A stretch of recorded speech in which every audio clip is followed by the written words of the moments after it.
This episode is sponsored by Winter Victor Studio. Mesdames et messieurs, the greatest festival of our contemporary society, the Olympic Games, is about to begin.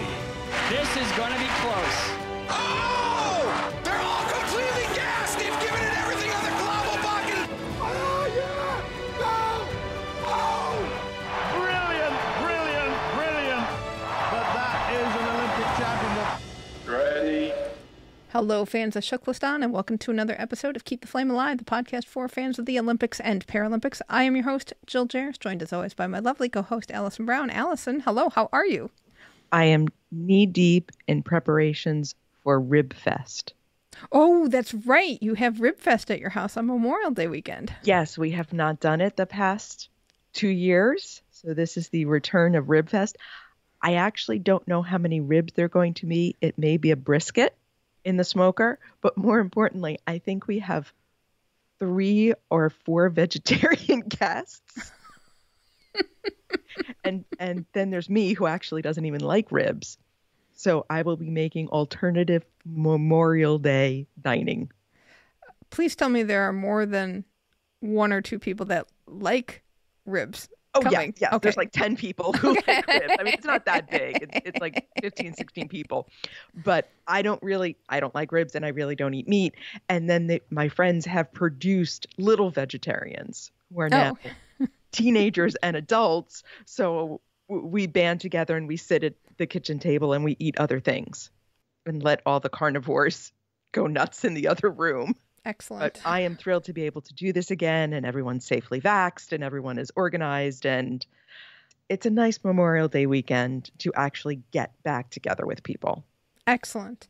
I will be doing my Memorial Day tradition, which is watching the Indianapolis 500. I do enjoy auto racing, but it is the one drop of Hoosier that is in my native Hoosier blood. But it's usually, I haven't been following the race season, so I do a lot of cramming, and then I sit and watch. And sad to say, we need a new Gym Neighbors, because I would used to cry at back home again in Indiana, but we have no Gym Neighbors. But it's always a fun day. It's exciting, non-Olympic sport, non-Paralympic sport, but you got to have that in your life sometimes. And you need the milk. That's all I know about the Indianapolis 500. Very true. Very true. And to this day, I still do not like Emerson Fittipaldi, because he refused the milk and drank orange juice because he is Brazilian and was growing orange trees as well. He was lactose intolerant, and you can't have that milk if you're about to get in a car and drive 500 miles. I am sure they came up with a lactose-free version of this by now, because I think you have to request. I think everybody puts a request in for what kind of milk they want if they win. So you can have regular milk. I think you can have chocolate, maybe strawberry, but I don't know. I might put that on my list to look up this week, because it's a tradition. You got to stick with some traditions sometimes. I love when we can break out stuff like Emerson Fittipaldi from like the back recesses of our brains. See, we are not just filled with 1980s Olympic trivia. We've got it from all sides. There you go. Before we get to the action today, we would like to thank sponsor Winter Victor Studio, this is his last week as our sponsor. So thank you so much for sponsoring us. Definitely not our last week working with them. No, because they have produced some lovely, lovely pins for us. And I mean, they were the hit of Beijing. I will say that. They were in high demand. That's right. Winter Victor Studio believes sport and beautiful design go hand in hand, and that a designer's versatility is just as important as an athlete's dexterity. Winter Victor provides distinctive graphic design to clients in sport, from logos to digital communications. Winter Victor brings the same passion to design that our clients bring to the field of play. Add a responsive and versatile designer to your team at wintervictor.com. And thank you so much again for all of your support, Winter Victor. We so appreciate it.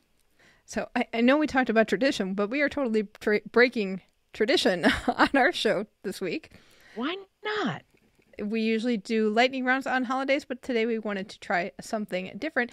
And it goes nicely because we're going to talk about Erin Jackson today, our speed skater, who is part of Team Keep the Flame Alive and won the gold medal in the 500 meters at Beijing. There's a big Guardian article about her talking about how everyone forgets you after the Olympics. And that's generally true because there's not, most outlets have to follow the news. And speed skating is definitely a sport that is on a schedule, a season, so to speak. And it's easy to forget about it when you get it crowded out with other sports in non-Olympic years. You know, speed skating is, and many of the winter sports, people only pay attention to it once every 4 years, and only if there's an especially in the United States, if there's an American on the podium. Right. And I would also say that people, by people, I mean media outlets, pay more attention to sports that have money in them because you do see skiing, alpine skiing specifically, on TV during the season. And in the U.S., you can find some of these smaller sports on Olympic Channel or Peacock now. And that's been a trend that's been happening. But traditionally, you would know about alpine skiers before you would know about a speed skater. True dat. Trying to remember that the Olympics exist in non-Olympic years, and the Paralympics, especially the Paralympics, exist at all, is one of the things that we try to do with this show. And we understand what it's like for these people and athletes to not be remembered. And it's got to stink because, I mean, she had some really high highs. You do the TV circuit, you get keys to the town, and then all of a sudden you find out those keys open nothing. There are parades, there's all this stuff, but, you know, she's got to pay the bills as well. So what do you do now? And I think that's probably even, and she's a lucky one to have won a medal. There's so many athletes who don't win medals, and there's a lot of attention poured onto them before the games, especially like hometown newspapers and things like that. We'll talk about them. After the games is over, it's just like, oh, okay, you were there. That's great. We got to move on. It's back to looking at American football that won't be starting again for like 5 or 6 months. Right. And now we've got basketball playoffs and hockey playoffs and baseball season in full swing, and people just move on. It's what's new and shiny at this moment. And these athletes are people, and they're real people, and they have lives and families. And like you said, they have to pay the bills. And what happens when that's gone? And I think the Guardian article, because it's so soon. Mm-hmm. I mean, Erin, we're still jokingly still unpacking from Beijing. Erin just won her medal a couple months ago, and yet she's already feeling like everybody's moved on. Right. We haven't moved on. We have not. We have not. We are working very hard to remain steadfast and true to keeping stories alive. I mean, that's part of the reason we talk about being Keep the Flame Alive, so that we can keep the Olympics, and more importantly, smaller Olympic sports that don't get mainstream coverage year-round, some exposure, and people remember who they are. And it's got to be hard for Erin, because as you think of, do I want to go through this for another 4 years until 2026? And yeah, you have a ton of talent, but at some point, I mean, she could go back and get another 2 or 3 degrees because she is so smart. But I'm sure at some point there's an element of, do I want to put up with the grind, the absolute grind of being a professional athlete who does not necessarily get paid what you think a professional athlete gets paid? And put the rest of your life on hold. Mm-hmm. Everything's got to be second to your sport. Right. And then it's a different question of whether that should be in some of these things. We'll have a link to this Guardian article in the show notes. We have a wonderful discussion about it going on in our Facebook group, Keep the Flame Alive podcast group. So be sure to check that out. What we wanted to do today was showcase an interview with Erin, which I thought was fantastic. It's with our friend Elizabeth Emery over at Hear Her Sports. This came out in July 1st of last year. I was surprised it was that old, to be quite honest. But when we talked with Erin, she was just going to Pyeongchang after being on the ice for all of a couple of months. And we talked with her again after Pyeongchang. And this is an Erin Jackson who's got a few seasons under her belt, more technique, and she can talk to the sport and what she has to do to improve a lot better. And it's really interesting, the detail that she and Elizabeth get into. So we wanted to share it with you and take a listen to that. You can check out hearhersport.com for more interviews. I will say, I don't know how soon we'll get to monobob, but Elizabeth has this amazing interview with Cynthia Appia from the Canadian team. And if you are already angry about monobob not really bringing equity to the women's side of bobsled, this one will make you livid. When I heard it, I could not believe how that event works. So you'll want to check that out too. Thank you so much, Elizabeth, for letting us put your show on our feed. Elizabeth is the brave woman who attempted to teach me how to ride a bicycle, so she is amazing. I do have videos of that, but they're quite long. and quite unsatisfying because I never did get it. You were so close. You were so close. But next time you're here, you will be riding a bike like nobody's business. You've almost got it. So thank you, Elizabeth, for all your help with that. And take a listen to Erin Jackson. We will be back next week with our friend Steve Empt from Wheelchair Curling, talking about his experiences in Beijing. So until then, how can people get a hold of us? They can get in touch with us through email at flamealivepod@gmail.com. Call or text us at 208-352-6348. That's 208-FLAME-IT. Our social handle is at flamealivepod. And as you mentioned, be sure to join the Keep the Flame Alive podcast group on Facebook. And we will catch you back here next week. Hope you have a lovely long weekend if you have a long weekend in your area of the world. And till then, keep the flame alive.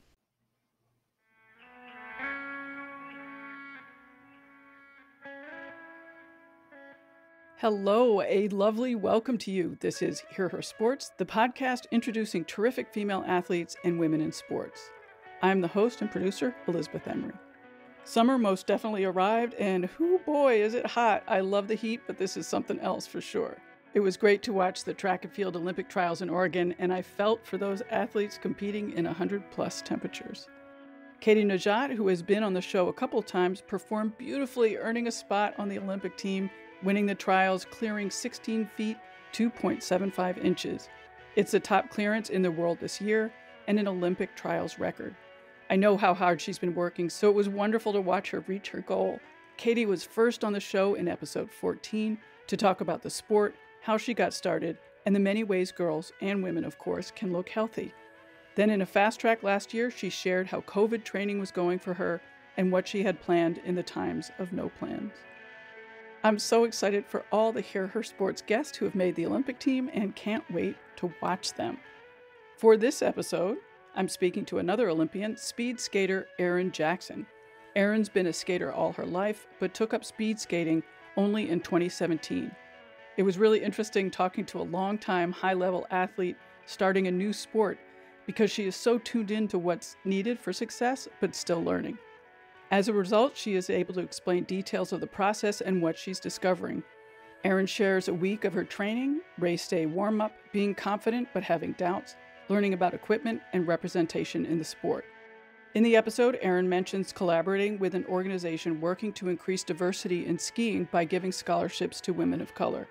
That organization is Edge Outdoors, founded by Annette Diggs. You can find links to that in the show notes. For a bit of context before we get started, the women's speed skating 500-meter event is won in under 38 seconds, and the 1,000-meter in about 1:15. Now, let me introduce Erin. Erin Jackson is a speed skater and scholar from Ocala, Florida. She has been a roller skater for as long as she can remember, going on to pursue inline skating in 2002, roller derby in 2012, and long track speed skating in 2017. Erin is a member of Team USA, the U.S. national team, for all three sports. In 2015, Erin graduated cum laude from the University of Florida Honors Program with a BS in Materials Science and Engineering. 2 years later, she made the transition from inline skating to speed skating on ice, where she quickly qualified for the 2018 Winter Olympics in Pyeongchang, South Korea. Erin currently lives in Salt Lake City, Utah, where she is training for the next Olympic Games. Erin also earned an AS in computer science from the Salt Lake Community College in 2020 and is working towards an AS in exercise science kinesiology. Well, thank you so much, Erin, for being on the podcast. It's really going to be exciting to talk to you. Thanks. Yeah, happy to be on. Well, just this year you won the U.S. National Championships in the 500 meter and won a silver in the 1,000 meter. This seems like a step up once again for you from past results. What was that like? Yeah, it was definitely really exciting to finally win my first national title in the 500. Yeah, just hoping to keep that going for the next years to come. And then with the 1,000, I haven't really been great in the 1,000, kind of historically. I've struggled a bit. So yeah, I definitely want to just try to keep getting better at that one too. I mean, what do you think made you so successful, in the 2021 championships? I think it's about just getting more time on the ice and getting more comfortable, as the years go. It's a super technical sport. And I mean, I've always been a skater, but going from inline to ice was a really big change. A lot of inline habits to break, basically. So yeah, I've just basically been trying to hone in on my ice technique. And once you get that down, then you can really focus on speed. I find it so interesting that it's such a technical sport. I mean, it looks so simple and beautiful and, like you're just skating on ice. And just to hear that it's as technical as it is fascinating. Yeah, incredibly technical. With inlining, you can kind of cheat the technique a little bit and still go fast. But on ice, if you're cheating the technique, you're not really going to be successful. And looking back at Pyeongchang, what are you thinking about right now in terms of making the Olympic team and racing there? And what is currently really on your mind about that? Well, yeah, definitely making the team for Pyeongchang was a really big surprise. I didn't have a whole lot of time to process what was going on. After I made the team, and then just a few weeks later, I was in Korea, competing in my first Olympic Games. Yeah, I mean, it was kind of a blur, definitely. I'm looking forward to trying out for the next Olympics in Beijing, and then going into it with a totally different mindset. Coming in with more confidence, feeling like I belong there. Because definitely in Pyeongchang, it was kind of what am I doing here? I haven't been doing this long enough to kind of be at this level, That's interesting. I'm always interested in how athletes end up at the start line and, what their mindset is. So, when you were on the start line of Pyeongchang races, what were you thinking? And do you think that the mindset that you talked about really impacted your racing? I'm not a very, how do I say it? I don't get very nervous before races. Just kind of focused and collected and that sort of thing. So I was just thinking I've done everything I can to get to this moment, and I'm just going to put it all out there on the line and, hope for a really good time. And I think I went into Pyeongchang ranked 30th of 31 people, and then I ended up 24th.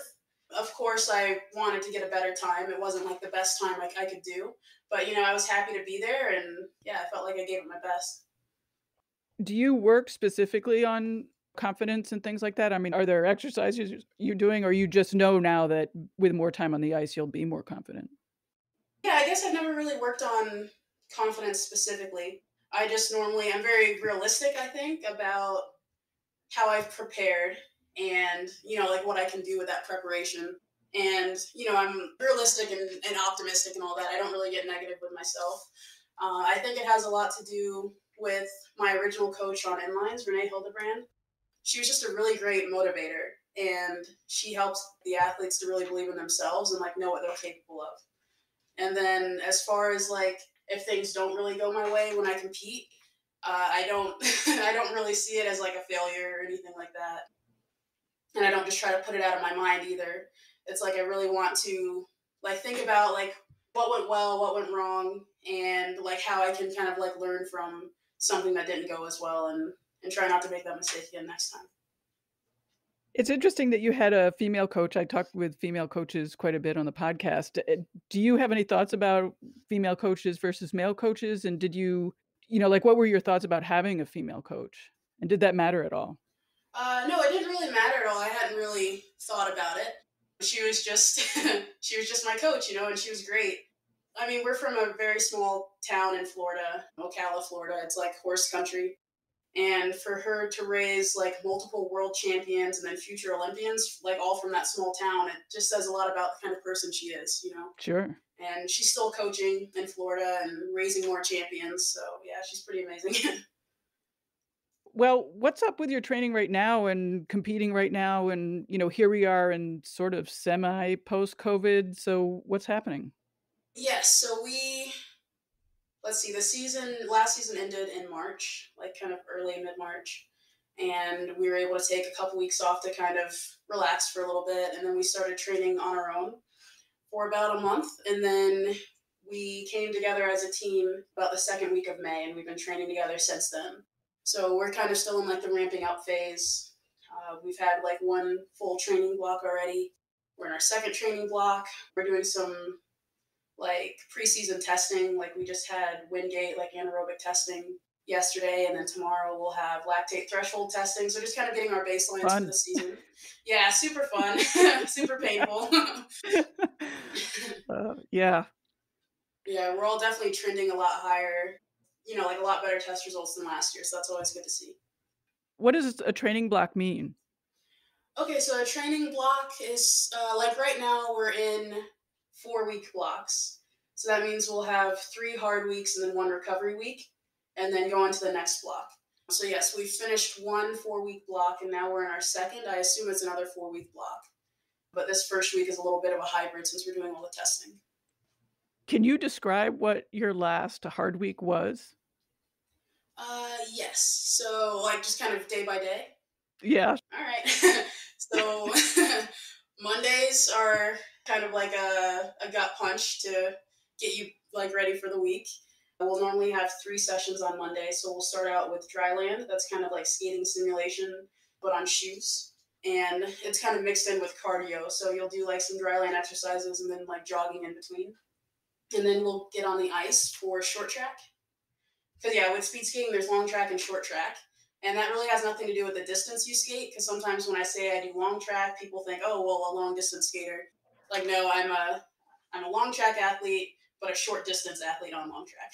So yeah, it can be confusing. Short track is an entirely different sport on like an ice hockey rink, so a bit smaller.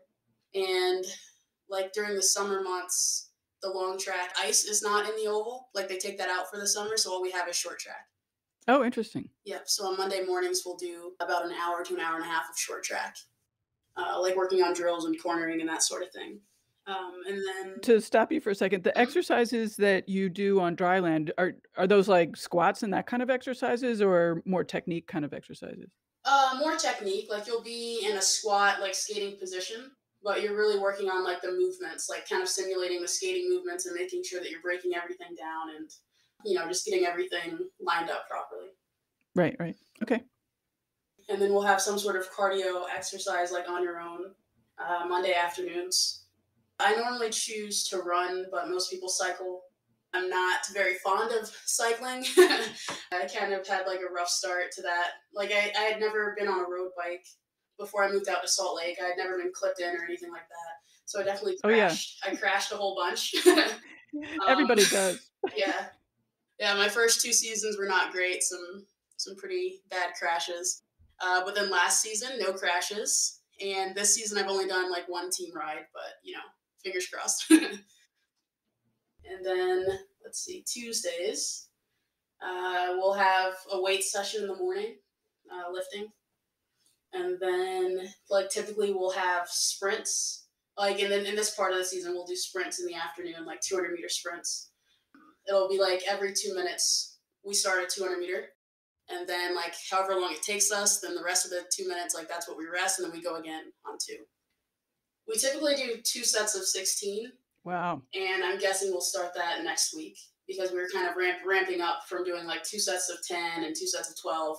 So I think we'll get into 16 probably next week. That's a lot. Yeah. Wednesday mornings, we get on our inlines, which is one of my favorite workouts because, I'm originally an inline skater and I definitely miss the feeling of, I don't know, I feel like I can relax a little more on my inlines because it's, it's what I'm used to. So we'll have an inline session Wednesday mornings. And then a short dry land session right after that. And in the evenings, we'll have a bike ride. It's kind of on your own. Yeah, bike ride. Sometimes he lets us run, but most of the time Wednesdays are for biking. And then Thursdays are active recovery. So you can just kind of choose what you want to do that day, but you keep it light. Like you can go for a jog or another bike ride or a hike or something like that. Like I'll probably go for a hike today. And then Fridays, we have weights again in the morning. And in the afternoons, it's a pretty fun workout. Like we'll get back on the hockey rink with our hockey skates, and we'll practice our starts on hockey skates. So we'll do that for a little bit, and then we'll play a game called bandy. It's kind of like ice hockey. So that's like kind of our super fun day.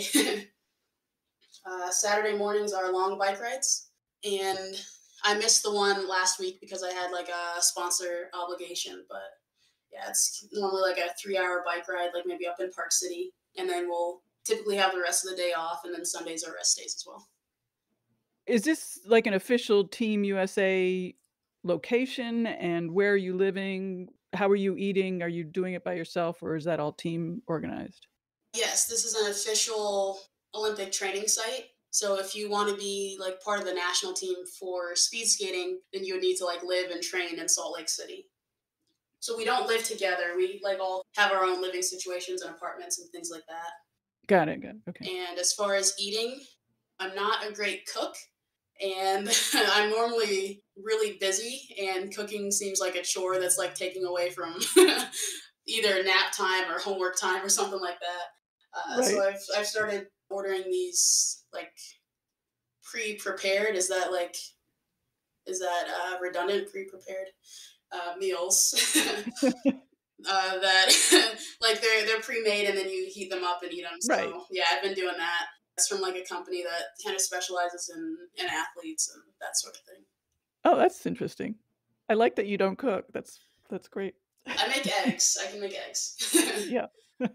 Yeah, it doesn't sound like you have a ton of free time with all those workouts, particularly in the sort of the heavier weeks. What are you doing during any free time that you have?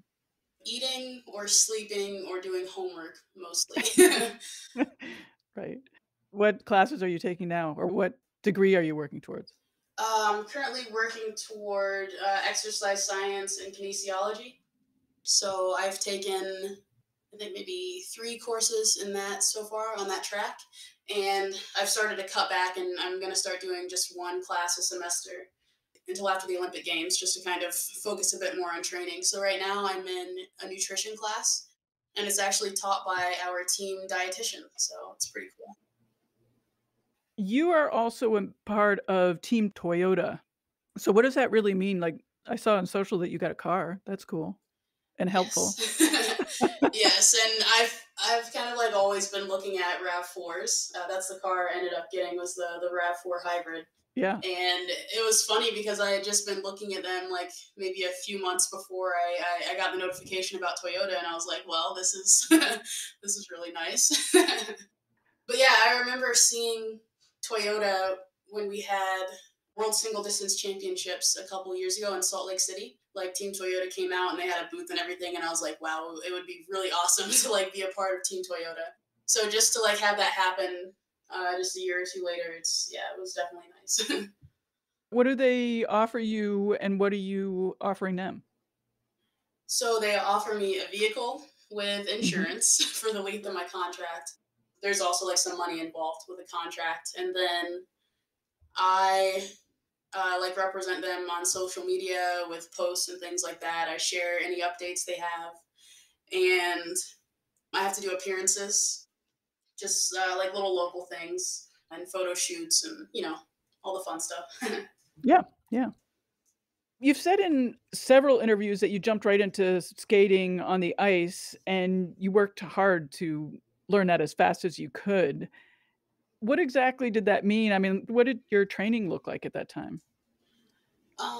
So I came from inline skating, where I was like, I had won some world medals, and, I was kind of considered like near the top of inline skating, at least in America, and, like on the world level as well. So coming to this new sport, to me, it was still skating. So I was like, why am I so bad at this? And I didn't want to be the worst person on the team anymore. I just really wanted to figure it out as quickly as possible. So any available ice sessions, like anything that was open to me, I would go to it. Like if my team had like one ice session a day, but there were 2 more ice sessions available, I would go to the other 2 as well. Like what? Like for kids? Yes, for kids. No, really? So I would go to this learn to skate session 3 days a week. And it was basically with beginners, like little kids learning how to skate for the first time, like kids coming up to my knees, you know? And yeah, I just wanted to really learn the fundamentals, and I felt like a learn to skate class was the place to do it. Yeah, I mean, growing up, like learning with Renee, we focused on fundamentals like all the time, no matter like what level we were. So I figured what better way to to adjust to this new sport than to start out with the kids. So yeah, that's what I did. It must have been weird going from the tippy top of your sport and, essentially starting all over again. Yeah. Yeah, it was weird, and yeah, but I definitely welcomed the challenge. It was really fun to try to like learn this new sport and try to get better at it. What do the kids think of you? I don't know. I didn't really ask them. You were busy. Yeah, I was focusing. Right. You mentioned the technique, and I was wondering if, is it possible to go into more detail about the kinds of things that you're thinking about in terms of technique, going back to the fundamentals and stuff like that, so that, like maybe we can understand a little bit more of what's involved with the sport. I mean, as you thought, the 2 sports look very similar, and obviously they're not.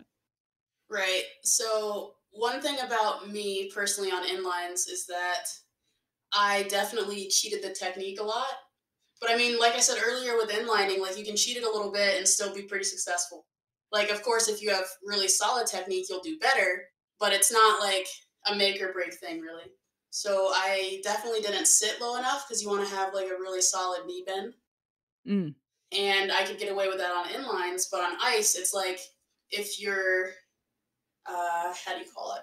Like if your knee angle like isn't in the right spot, you're not gonna be able to make enough power to the ice. So I think that's one really big change that kind of helped me advance this past year, was really focusing on that knee bend and making sure that I'm sitting low enough to like really drive through the ice. So that was really a major thing for me. And my coach actually commented on my knee bend like a couple weeks ago, just kind of reminiscing on my first season out there and how I had like virtually no knee bend to now where it's gotten a lot better. So yeah, that's definitely always a work in progress. You can always be lower and trying to get more power into the ice. And then another main thing for inliners is that we typically have more of a straight back. And on ice, you want to round your back a little more, which pulls your hips underneath you so that you're driving like through your glutes and your hips.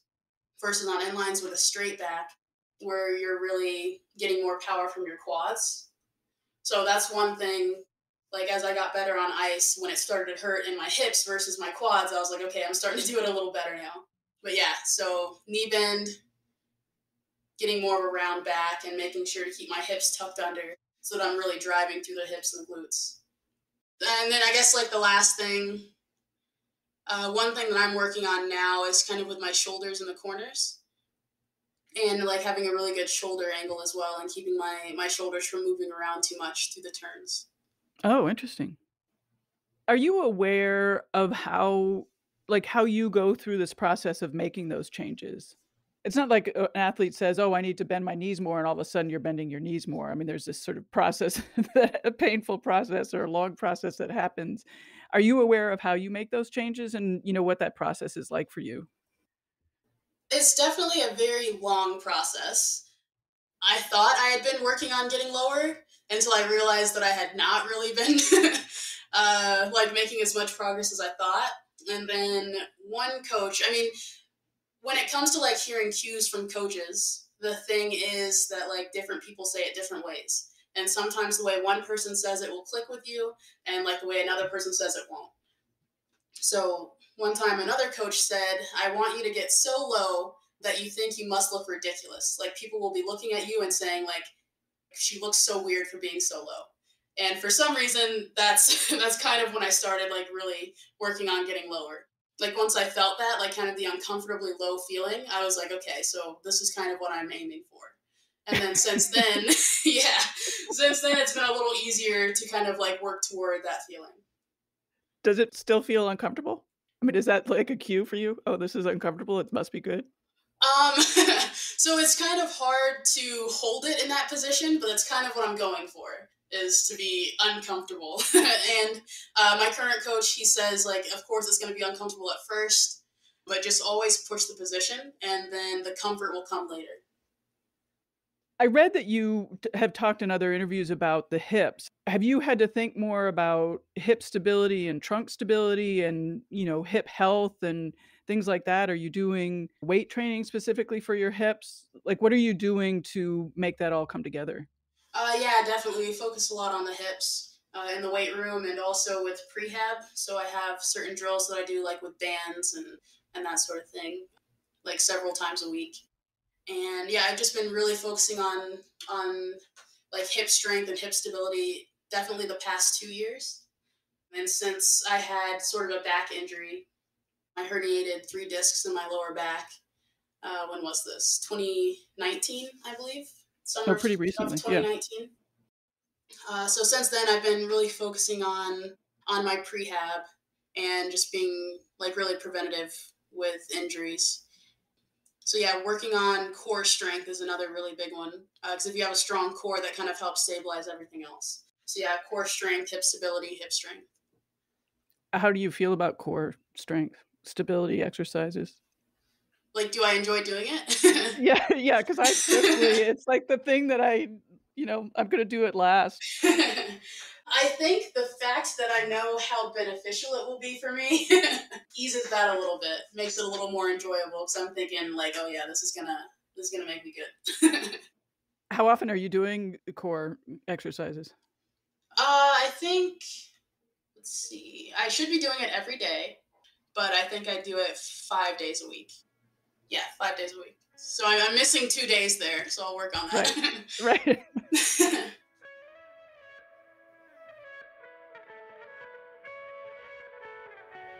Thank you to everyone who has been ordering books through our bookshop page. Your support means a lot to us as we work to bring you these great stories with astounding female athletes. The list of guest recommended books is growing, so check that out. But please know that once you are on the Hear Her Sports page, all books in your order support us. I've finally gotten to Untamed and now understand what Christy Peoples from episode 90 meant when she said, "I'm knee-deep in Untamed" by Glennon Doyle and can't recommend it highly enough. It's all sorts of things, a call to action, a memoir, a story of resilience and reckoning, all of which are right on time. Order it or any other book in our shop at hearhersports.com/books. So I've been asking guests about gear lately for some reason, I don't know. So what equipment or tech aspects of the sport have you enjoyed discovering or learning about? Let's see, I guess I haven't really focused too much on my equipment. And I know a lot of the other athletes can kind of feel like differences in equipment, and I don't know, I'm still focusing on making myself, like my own physical aspects, like as solid as possible on the ice, where I haven't really focused too much on the equipment. But that being said, I did switch my blades after the what year would that have been? If last year was okay, the 2020 World Championships, I switched blades like pretty much the day after that. And I could feel kind of like an immediate difference with that. And that was really like the first time I could ever feel like equipment changes. So with the new blades, I felt like more comfort in the straights, which is kind of where I had struggled a bit in the past. Like kind of going back to that hip stability, like being able to hold my weight over one leg and like glide in the straightaways. That had always been kind of a struggle for me. And it just felt like it came a little more naturally with the new blades. What was the difference between the blades? I think it's the stiffness, but if you ask me which one is stiffer, I don't think I'd be able to tell you. I hadn't thought about that, having to learn to be able to shift your weight back and forth. That's super interesting and certainly something that, is important in cross-country skiing, for example. Right, yeah.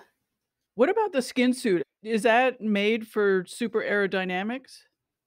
Yes. So the skin suits, there's a lot of technology that goes into the suits. And people will even tell you that the color makes a difference. I've heard that. Yeah, which I think is pretty interesting.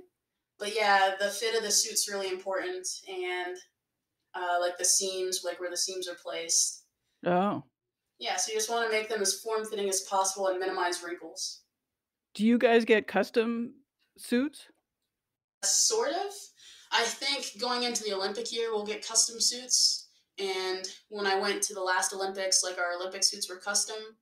But typically throughout the year, I think only the top, I think you have to be like a medal contender to get a custom suit. So I haven't been in that position yet, but hopefully in the coming years. And I also have heard that the ice can be different in different places. Have you been able to tell the difference in different ices? Yeah, that's a huge one. So in Salt Lake City, we have the fastest ice in the world. Well, I guess we had all the world records until like a few months ago. Someone broke the 10K world record in Herenveen.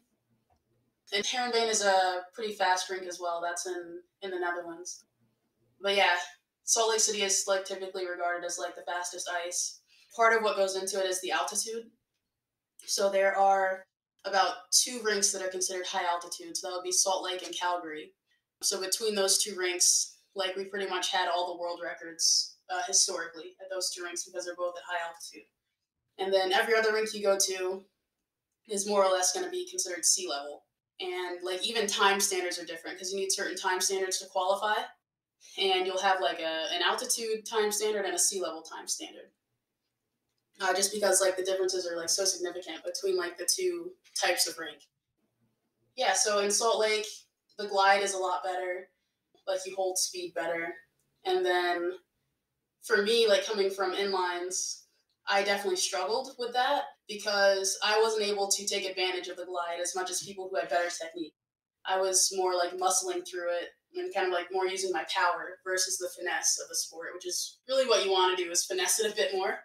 And I've definitely gotten better at that, but I think that fact really played a big role in my success at the Olympic trials back in 2018 because we had Olympic trials at sea level. And I feel like that sort of ice definitely suited me a bit more, where I could actually benefit from my power more so than just trying to glide. Oh, interesting. Huh. Yeah. Which is faster, inline or on the ice? Ice is definitely a lot faster. Yeah. Less friction. Got it. Okay. I also read that you like to go fast and you like to compete and you've been racing for so long. So I'd like to ask you a few questions about competing. Sure. So let's start with, what do you enjoy about it? I am just a competitive person. I like to win. I've always liked to go fast on skates. Like I started out as an artistic skater. Well, I wouldn't say started out. I started out as just like a roller skater. And then when I was about 10, I joined the artistic skating team back in Florida. So that's like figure skating, but also on roller skates. So yeah, I started out on those, and then I'd have like these, I don't know, like frilly artistic skates, but then I'd still just want to go fast, you know? Like all I ever wanted to do was go fast. So when I joined the inline team, I was like, yes, this is what I've been looking for. Yeah, just enjoying the competitive nature of like going head to head with someone. So that is definitely one aspect I miss about inline skating is being able to like actually race and be in a pack and like, I don't know, like pack style racing is kind of what I've always really loved. And then with long track, it's a bit different because you're always time trialing. And like you'll have someone next to you most of the time, like you'll have a pair, but it's basically you against the clock. I mean, that's a totally different style of racing, totally different mindset. And I feel like I'm definitely getting better at it, but you know, I'll always miss the pack style racing. Yeah. Where do you get your sort of competitive drive in the time trial type races? I don't know. I guess I'm still trying to race my pair as much as possible. Even if I can't see them, it's like I kind of imagine they've got to be close, like either close behind me or I can see them just a little bit ahead of me. And then that pushes me to, you know, step it up a little bit. And also you've got to have like a lot of like self-drive when it comes to time trials. And just knowing, like, especially in my distance, just giving like 100% from the gun. Because my race is so short, there's really like no room for error, no room for like sitting back to relax. So yeah, just basically going all out from the gun and hanging on. Sometimes you'll get a really good pair and you'll be able to see each other for most of the race. But other times, if you get a pair that's like not quite a good match for you. Either they'll be so far ahead that you can't really benefit from it, or they'll be so far behind that you can't benefit from it. So yeah, it just all depends on how the pairing matches up. But yeah, when you get a nice pair, then you'll see each other for most of the race, and you can really like feed off of each other and like push each other in different parts of the race, like mainly in the opener, because you've got a 100-meter opener at the beginning of the race, and that's probably when you'll see your pair the most. So you can really just like run next to each other and, you know, race each other to that first split line. And then from there, the person who's in the outer lane will have a chase through the first corner. I like to have first inner, but you know, it's always like a random draw. So the person with the first outer, they can see the person on the inner lane coming through the corner. If the two of you had kind of like a bigger discrepancy in openers, sorry, I don't want this to get like too. No, this is good. All right, so let's say the person in the outer lane had a much better opener than the person in the inner lane. Then you might see each other, like you might be close to each other on the crossing stretch, which is like the back stretch when you change lanes. So that's kind of like a big opportunity for the person in the outer lane to get a bit of a draft, like if they're close enough. Because normally if you're evenly matched, like you won't be near each other in that crossing stretch because the inner lane has a shorter distance, they'll come out way ahead, so on and so forth. And then the back corner, the same thing, the person in the outer lane might have a chase and then chase each other down the final straight. So yeah, there are a few opportunities where you would see your partner, your pair, where they could kind of help you and you could feed off of each other. Is it hard to keep track of the crossing? No, not really. I think when I first started skating, there were 2 instances where I almost forgot to change lanes. But once you've been doing it a few times, it's just kind of second nature. Right. Yeah. One thing that competing means is beating other people. And I read in an interview when you made the last Olympic team that you said you felt bad for the woman who came in 4th and didn't end up making the Olympic team. Had you had thoughts like that before about, you know, feeling bad for the competitors? And how do you come to terms with that aspect of competing? No, it was really only that one time, just because I could kind of imagine her position, you know, just I could kind of imagine putting myself in that position. Like if I showed up to my inline trials one year and I had been pretty confident in my position that I was going to make the team, and then someone brand new just like came out of nowhere and like swiped my spot, you know? Like, of course they've earned it, but I'd still be like a little sad about being like kind of blindsided, you know? Sure. So I definitely felt, I felt for her, you know, because it wasn't really something that anyone saw coming. And with inlining, it's not that big of a deal because the biggest thing we have is like the World Championships. And I mean, for us, that is a really big deal. But when you put it next to the Olympics, like that's huge, you know? So just for her to have all that preparation and, you know, to be ready to go in the next few weeks to go to the Olympics and then to have that life change at the last minute, like I know that had to be really tough. Yeah. How do you prepare for race day?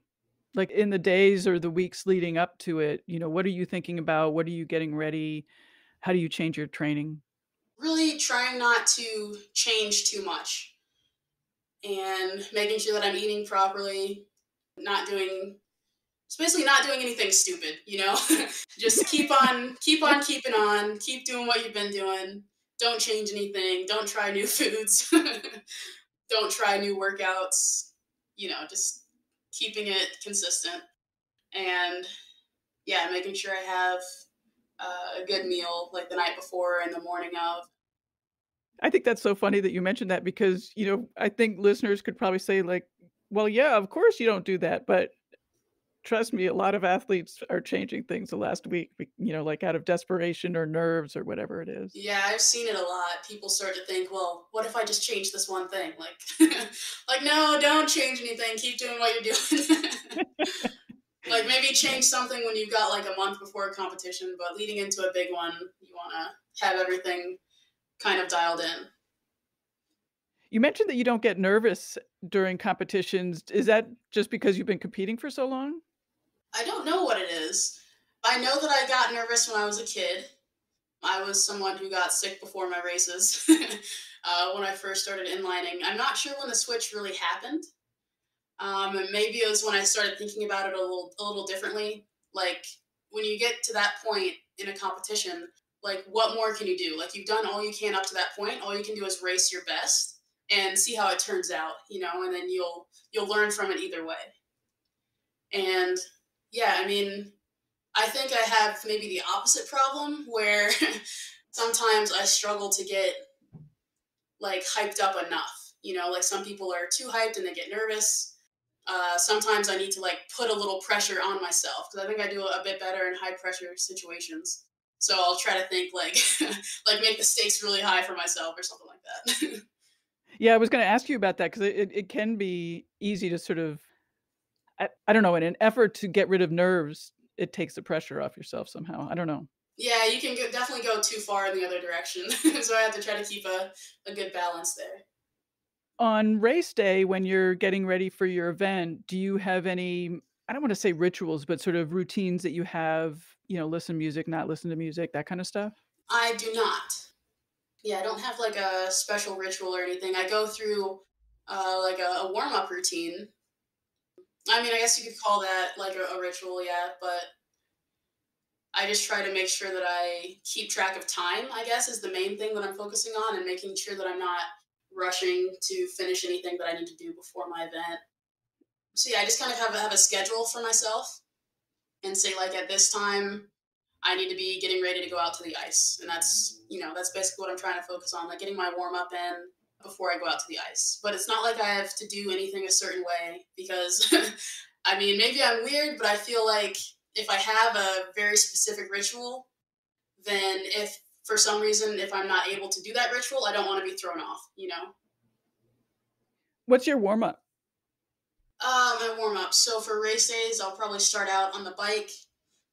I run a bit too. I try to limit my running a little bit when it gets closer to like competition season.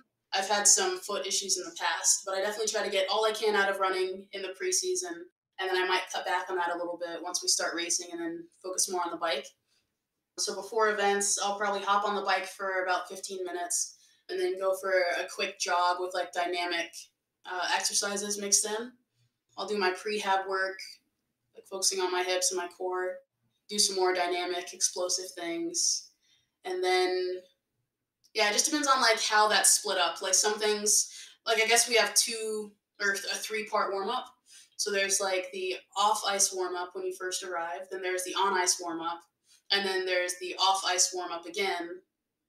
And then I guess you could say 4, because the 4th one is like right before your race, but that's not so much a warm up. It's just more like, it's like the time that you're on the ice right before your race. So just kind of like staying warm and keeping your muscles ready. Yeah, I guess you can say you have like 3 to 4 warm ups. So it's just all about how you split that up.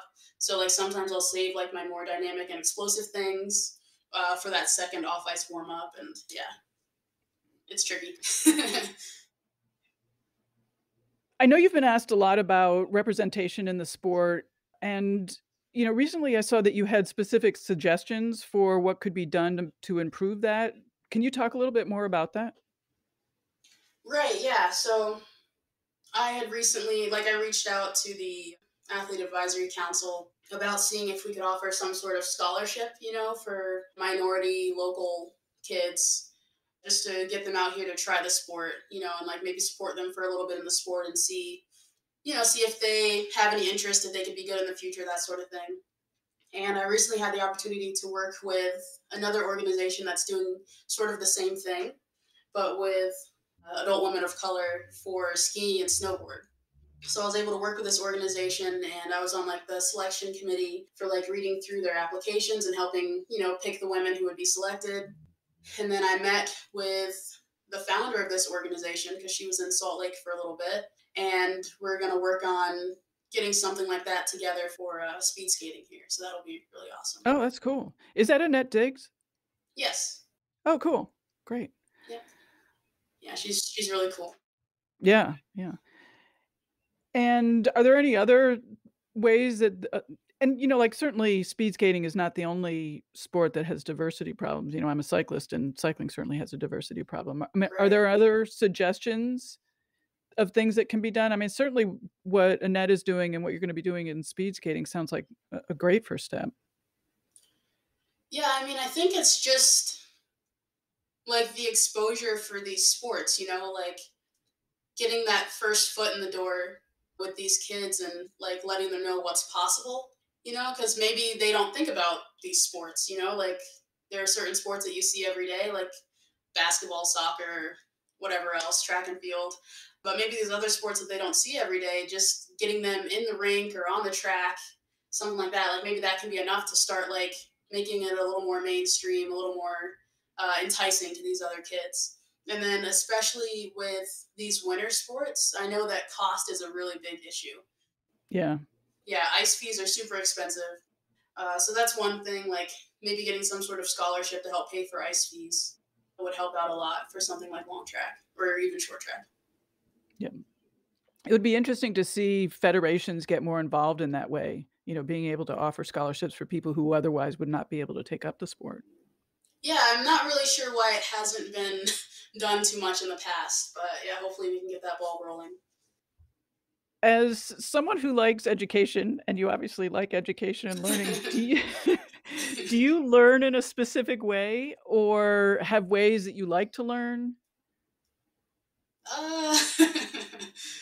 Let's see. I'm not sure. I guess I haven't really thought about that.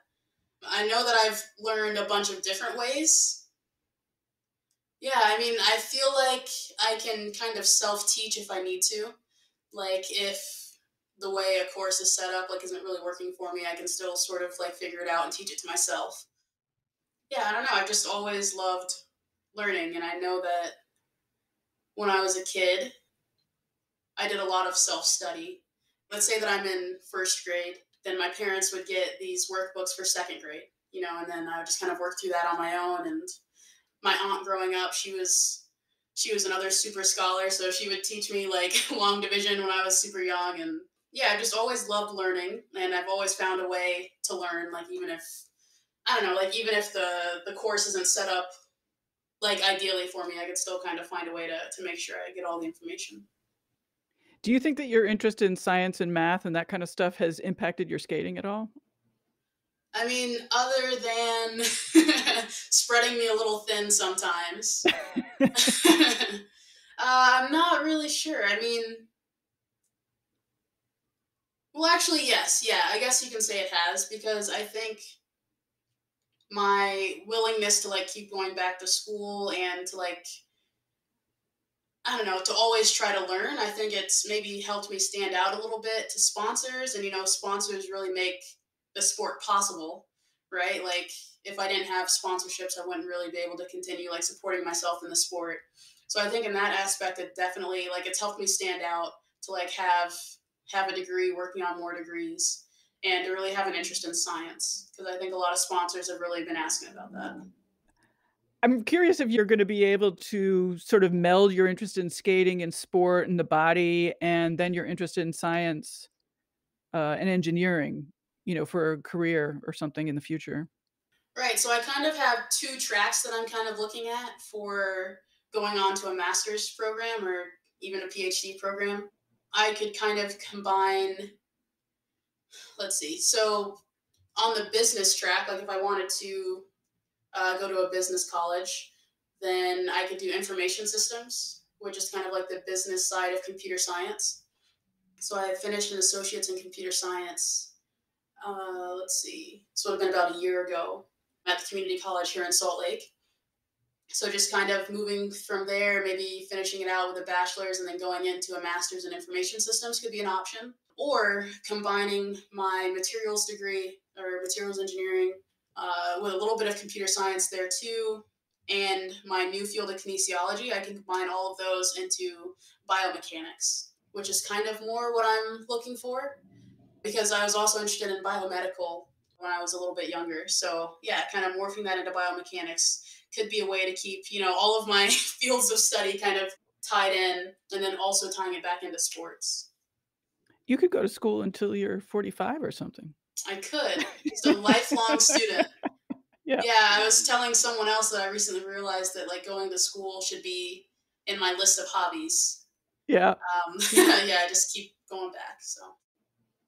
And regarding your eye, holy cow.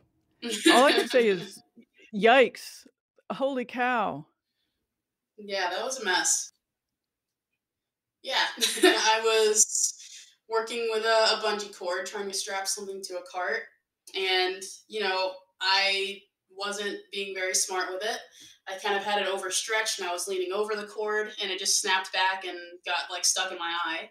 Ugh.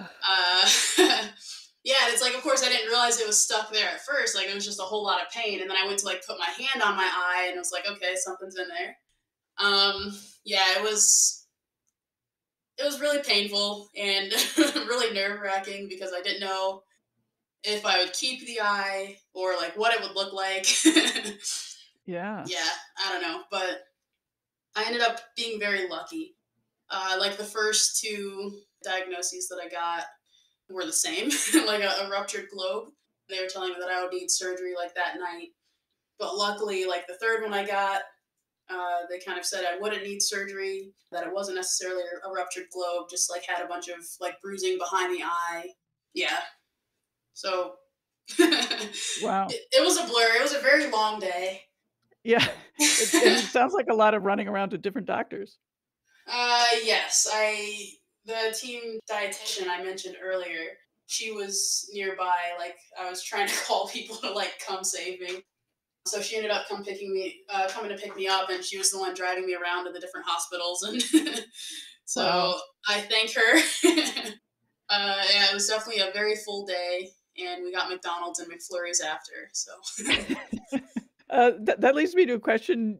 Who are your support people? Obviously, this dietitian, and who else do you lean on?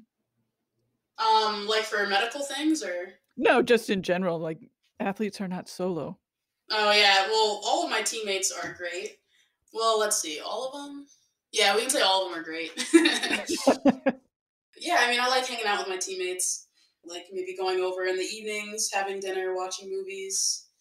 We were on a bit of a pickleball kick for a while there. Like we would meet up on the recovery days, like Thursdays and Sundays, and go play pickleball for a little bit. Yeah, having little get-togethers, little parties, that sort of thing. So yeah, definitely my teammates. Our coach, Ryan Shimabukuro, he's really awesome. He's always there for us for support. Yeah, super cool guy. And my dad's actually moving out to Salt Lake. He will be here at midnight. So in about 12 hours, I'll be picking him up from the airport. So it'll be really nice to have him here as well. What's been the hardest thing over these past couple of years since you started speed skating? I mean, I guess you can answer it a bunch of different ways. Like, I guess physically, the technique, emotionally, like maybe being away from my dad for a while. Like my mom passed when I was in high school, so it's just been me and my dad. So I'll be really happy to have him out here a little bit closer. He's in his 70s, so I worry about him a little bit. It'll be nice to live in the same place as him again.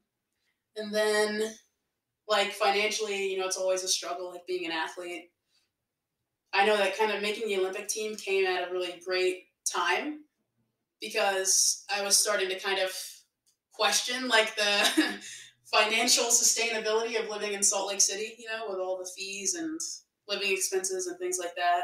And then like after making the Olympic team, like some fees were then covered.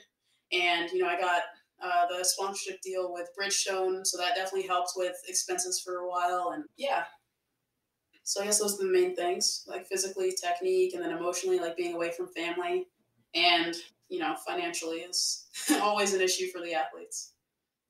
And what's been the most wonderful thing? Most things are very wonderful about being out here. I really love Utah, which was surprising.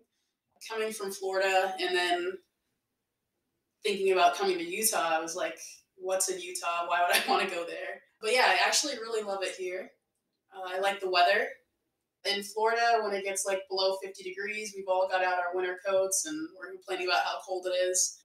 But in Utah, like even when it's in the 30s, I still feel pretty comfortable outside. Like when it's nice and sunny, just get a little light jacket and I'm good to go.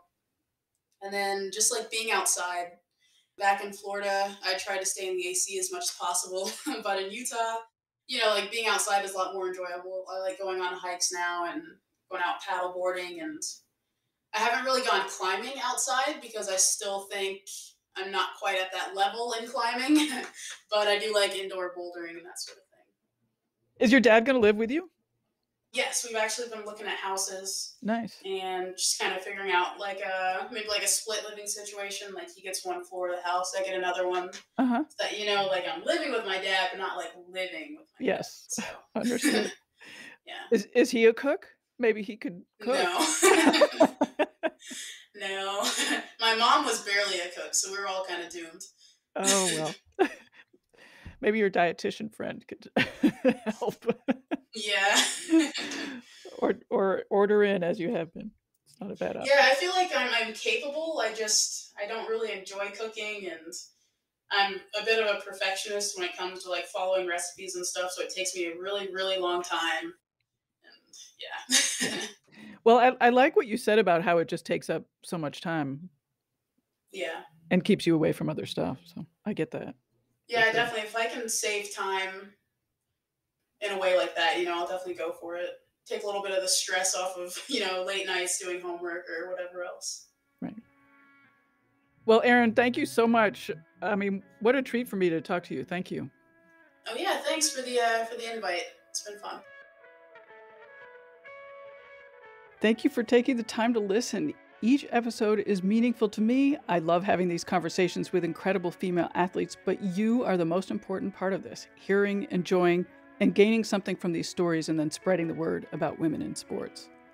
We would also love for you to join us on Patreon at patreon.com/hearhersports. For only $5 a month, you will receive special Patreon-only content. That content so far has included guest recipes, episode outtakes, and never-before-heard interviews. Supporting non-mainstream media outlets working to improve the coverage of women's sports has big impact, so we thank you.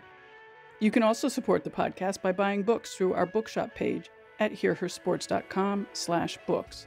They're a terrific organization that supports local bookshops and this very podcast. And check out the show notes and all the other episodes at hearhersports.com. Of course, you don't want to miss any of the episodes with such terrific women, so subscribe for free at Hear Her Sports on Apple Podcasts, Overcast, Spotify, iHeartRadio, Stitcher, or wherever you listen to your podcasts.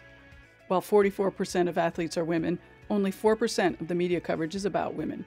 Hear Her Sports aims to shift the scale while inspiring women to be their best. This is Elizabeth Emery for Hear Her Sports. Until next time, bye-bye.